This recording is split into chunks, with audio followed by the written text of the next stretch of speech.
This is the second video that I'm doing for the Christianity topic for A-Level Religious Studies Paper 2.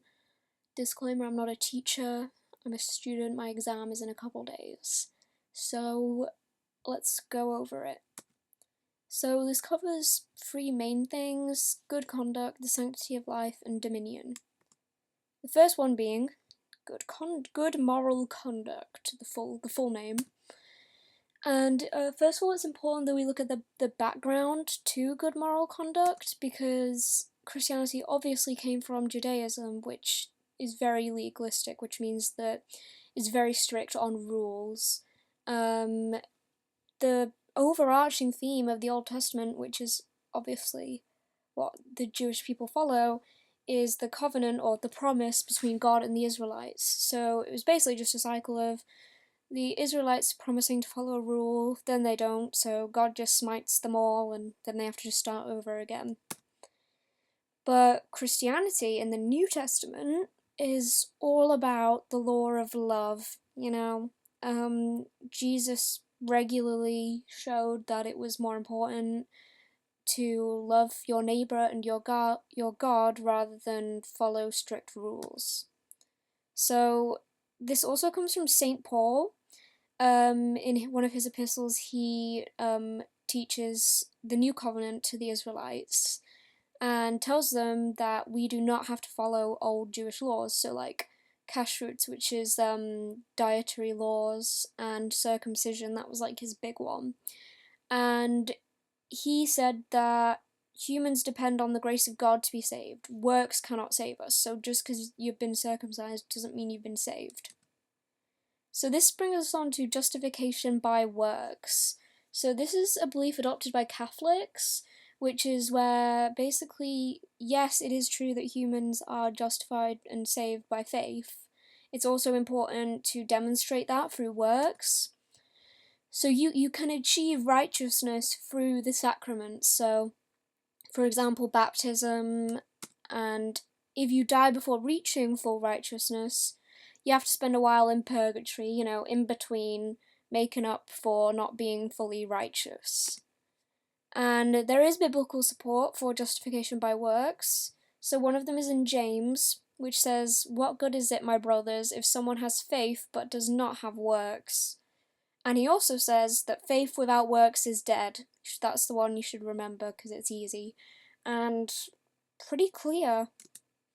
There's also the parable of the sheep and the goats, where Jesus says that those who fed the hungry and clothed the naked would be blessed by my Father, but if you didn't do those things, you'd be sent straight to the pits of hell.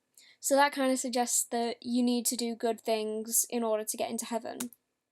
However, Martin Luther, the father of the Protestant Church, he did not agree. In fact, it was one of his biggest problems with the Catholic Church. He believed in justification by faith, or sola fide, which is faith alone. And he basically said that the church or a priest, none of them have power to help people achieve justification. It's just faith and looking at the Bible, this is his quote, he says that faith alone justifies us. And there is also biblical support for this, so the aforementioned St. Paul and the rejection of Jewish laws, and that St. Paul also said this very long-winded quote, which basically comes down to, you cannot be saved by both, it must be one or the other, and obviously Luther here is arguing that it's faith. And there's also the idea of faith over works. So this is kind of a little bit like challenged by the idea of predestination. So predestination is the belief that everything that happens has already been spoken of by God, because he knows everything that's going to happen. So technically, we have no choice but to follow through with it, because he knows what's going to happen. I don't know.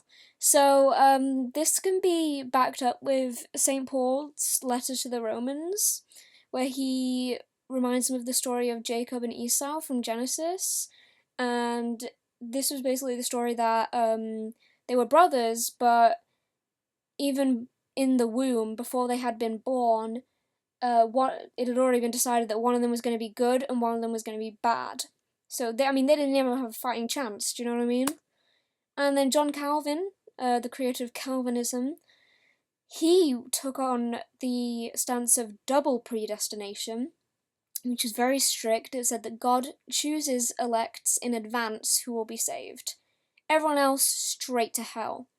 He also said that you can't question it because you should just be grateful that God is even giving some people the chance to be saved. So he calls it a great mystery.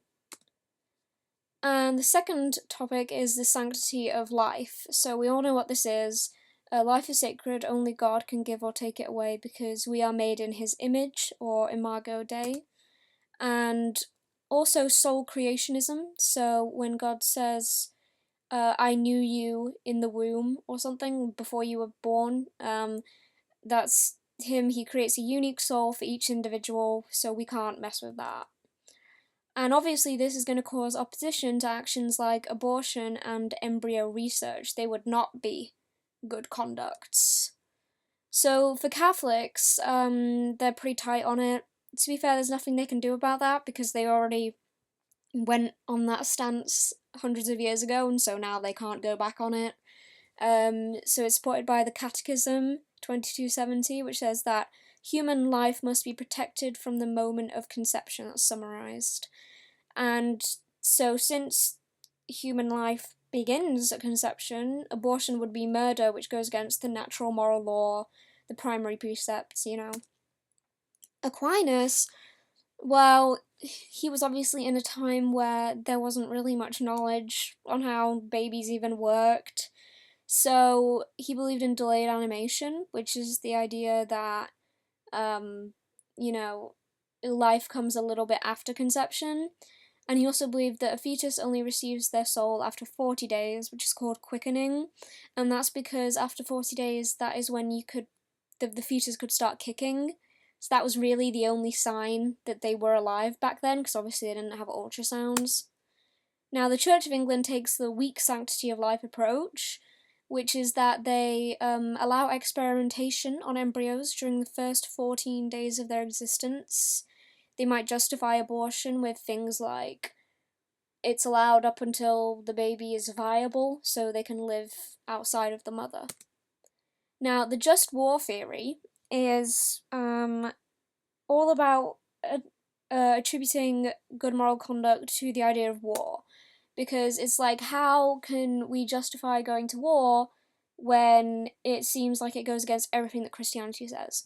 But Augustine, he says that he opposed war, but he said it could be justified because it can be used to put to death wicked men. And Aquinas, he came up with his theory, which was jus ad bellum, that's what I'm going for, and he said that this was the right to go to war, and it contained 3 different parts. So the first one was that it must be authorised even by a legitimate, can't speak, government. So any old random bloke on the street can't declare war. It has to be like Keir Starmer, right? Number 2 is it must be a just cause, so it can't just be something like really petty. It has to be like you're trying to save innocent people or whatever. Number 3, it must be carried out with the right intention.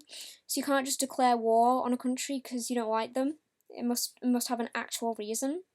And later additions to this theory was having a reasonable chance of success.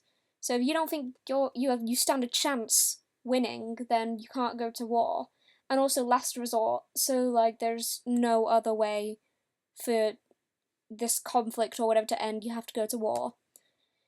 And there was other criteria put forward by Aquinas, which was jus in bello, and this one referred to the conduct of the people who were actually engaging in the warfare. So, first of all, there had to be a distinction when targeting. You want to target the military, not the innocent civilians. Proportion, so don't use more force than you need to. And malum in se, which is you can't just do acts that are evil in their own right, like mass rape. That would just not be good, obviously. So the exam might ask you to apply this to weapons of mass destruction. which is a little bit of a tough one. So weapons of mass destruction, like biological weapons, so like dropping rats that are infected with the bubonic plague onto a group of people, or chemical weapons like I guess using acid and stuff, and nuclear weapons, obviously, like a big bomb. They are all completely not allowed. Um, and they've only ever been used once, so it makes it like a little bit hard to apply. And that was obviously the USA on Japan when they dropped the bomb on Hiroshima and Nagasaki. So then you need to talk about, well, can weapons of mass destruction be justified under the just war theory? So ways that you could like talk about that would be the last resort. So the USA bombed Japan to stop World War II because they wanted Japan to surrender to end the war. So maybe that you could justify it through that angle. But also about distinction is that like 200,000 civilians died, and proportion also like a nuclear bomb is a pretty big thing, right? So next up there's dominion and stewardship. So dominion is the idea that humans rule over the earth, we rule everything on it, we're the superior race. Now Genesis does say have dominion over every living thing when instructing Adam and the humans.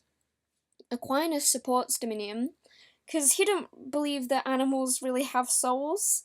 He says that they are of instrumental value and that they're just here for our purpose, right?